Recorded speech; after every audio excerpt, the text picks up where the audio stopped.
All right, so today we're going to talk about feudalism and the Roman Catholic Church, its order, its important structure.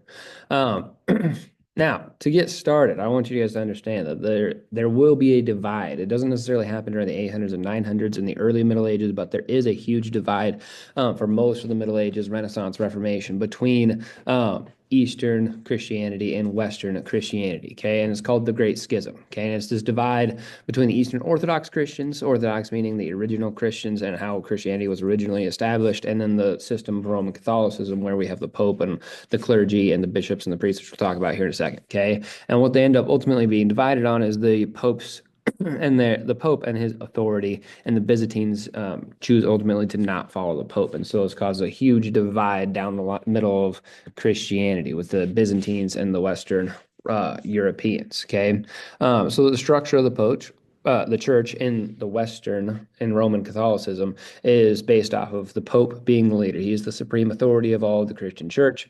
And then beneath them, we have this group of people called the clergy. And the clergy are the bishops, the priests, the nuns, and the monks, and all the people who work for specifically the church. So within the clergy, they have their own structure. Bishops are leaders of several different churches.